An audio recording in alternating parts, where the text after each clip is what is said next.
इस वीडियो में हम बात करेंगे सीपीसी के बारे में, सीपीसी के ऑर्डर्स के बारे में। देखिए, अगर आप किसी कॉम्पिटिटिव एग्ज़ाम की तैयारी कर रहे हैं, लीगल इन्फॉर्मेशन चाहते हैं या नए एडवोकेट हैं, तो आपके लिए ये वीडियो बहुत ज़्यादा फ़ायदेमंद होगा। बिल्कुल सिंपल तरीके से समझाऊंगा मैं आपको सीपीसी के बारे में। सीपीसी सीपीसी का फुल फॉर्म होता है सिविल प्रोसीजर कोड, कि एक सिविल केस कोर्ट के अंदर कैसे चलेगा, उसके कौन कौन से स्टेप्स होंगे। तो सिविल प्रोसीजर कोड यही बताता है आपको। देखिए, इसमें 158 सेक्शंस हैं और इसमें 51 ऑर्डर्स हैं, 51 ऑर्डर्स हैं और 158 इसमें सेक्शंस हैं। तो ऑर्डर्स की बात कर लेते हैं, जिसमें पूरी सीपीसी आ जाएगी आपकी। तो एक एग्जांपल लेके चलते हैं सिंपल तरीके से, ताकि आपको अच्छे से समझ में आ सके। देखिए, मान के चलिए आप ए नाम का व्यक्ति आप हैं और आपको किसी ने तंग परेशान किया, आपको किसी वजह से कोई आपके मतलब पैसे वापस नहीं कर रहा है, या आपकी ज़मीन हड़पना चाहता है, ज़मीन पे कब्ज़ा कर लिया है, कुछ भी ऐसा है, तो आपको जिसकी वजह से कोर्ट में जाना पड़ेगा।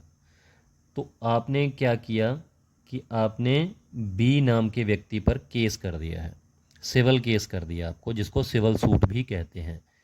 तो आप कौन हैं? ए। तो जिसने केस किया है उसको क्या बोला जाता है सिविल केसेस के अंदर? प्लेंटिफ। उसको बोला जाता है प्लेंटिफ।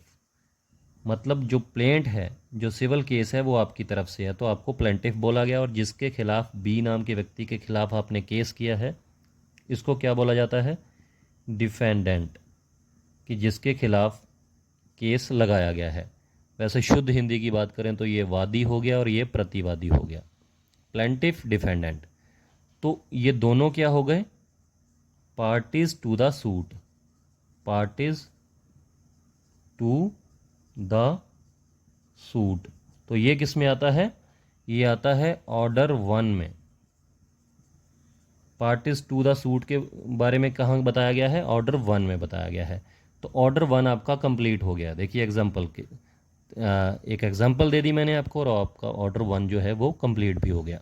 अब बात कर लेते हैं ऑर्डर 2 के बारे में।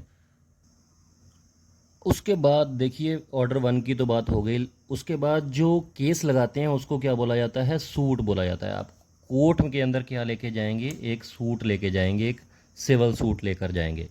बेसिकली होता क्या है कि जब आपका किसी से लड़ाई झगड़ा होता है कोई सिविल मैटर पर, जैसे किराएदार का मकान मालिक के साथ कोई झगड़ा हो गया, तो जब आप कोई लीगल एक्शन लेते हैं, जैसे आप ए नाम के व्यक्ति हैं और आपने बी नाम के व्यक्ति के अगेंस्ट कोई लीगल एक्शन ले लिया, कोर्ट के अंदर केस लगा लिया, तो उसको बोला जाएगा कि आपने सूट फाइल कर दिया है, सिविल सूट लगा दिया है।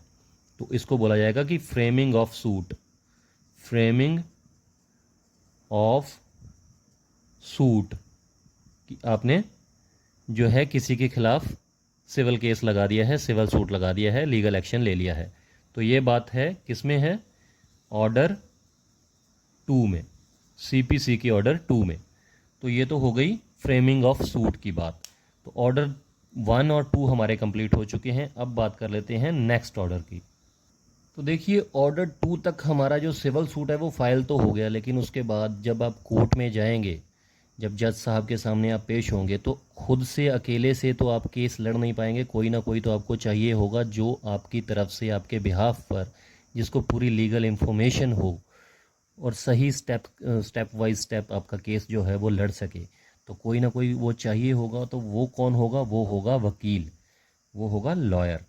तो ये किस में आता है? ये आएगा ऑर्डर 3 में। ऑर्डर 3 में क्या आता है? रेकग्नाइज एजेंट्स, जो कि एजेंट्स होते हैं, मतलब जो वकील होते हैं या लॉयर होते हैं। तो ये किस में आएगा जी? ऑर्डर 3 में। ऑर्डर 3 में आ गया। तो ऑर्डर 3 तक हमारा कंप्लीट हो चुका है। नेक्स्ट बात करते हैं ऑर्डर 4 के बारे में।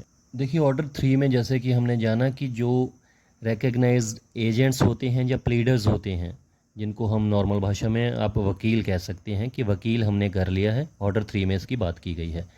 अब जब वकील को आपने हायर कर लिया है, उसके बाद उस वकील को आप सब कुछ बताएंगे कि आपने ये केस क्यों लगाया है, किस पर लगाना चाहते हैं। तो ख़ुद से तो आप जो है एक जो केस की पूरी आपने प्रार्थना पत्र कह सकते हैं या कुछ भी कह सकते हैं, प्लेंट कह सकते हैं, वो खुद से आप नहीं तैयार कर सकते, वो आपको वकील ही तैयार करके देगा। जो प्लेंट होती है जिसमें आपने पूरा लिखा होता है कि आपने ये केस क्यों लगाया, आपके कौन से अधिकारों का हनन हुआ है, क्यों आपको ये लीगल एक्शन लेना पड़ा और किसके ख़िलाफ़ आप जो कार्रवाई करना चाहते हैं, तो आपको प्लेंट एक तैयार करनी पड़ती है। वो कौन तैयार करता है? वो करता है प्लीडर, रिकॉग्नाइज्ड एजेंट्स, लॉयर, जो आप हायर करते हैं, जो वकील हायर करते हैं।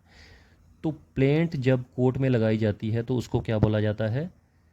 Institution of suit. Institution of suit मतलब इंस्टीट्यूशन, उस सिविल केस की इंस्टीट्यूशन हो गई कोर्ट के अंदर। तो ये बात किस में आती है? ये बात आती है ऑर्डर 4 में। तो हमारा ऑर्डर 1 से लेकर ऑर्डर 4 तक जो सीपीसी है वो इस वीडियो में कंप्लीट हो गया है। अब ऑर्डर 4 के आगे हम बात करेंगे नेक्स्ट वीडियो के अंदर। मैं बिल्कुल सिंपल तरीके से समझाने की आपकी कोशिश कर रहा हूँ कि आपको एक एक पॉइंट आसानी से समझ में आ सके। बिल्कुल सिंपल लैंग्वेज मैंने यूज़ की है। उम्मीद करता हूँ क्लियर हो गया होगा। कोई कन्फ्यूजन रह रही है या कोई भी बात आपको समझ में नहीं आई तो कमेंट ज़रूर कीजिएगा। नेक्स्ट वीडियो में अभी बात करेंगे हम ऑर्डर 5 से आगे वाले ऑर्डर्स के बारे में, और सारे ऑर्डर्स में जो 51 ऑर्डर्स हैं वो सारे कंप्लीट करेंगे इसी तरीके से। तो शुक्रिया ये वीडियो देखने के लिए। कमेंट ज़रूर कीजिएगा, लाइक कीजिएगा और शेयर कीजिएगा दोस्तों के साथ। शुक्रिया, धन्यवाद।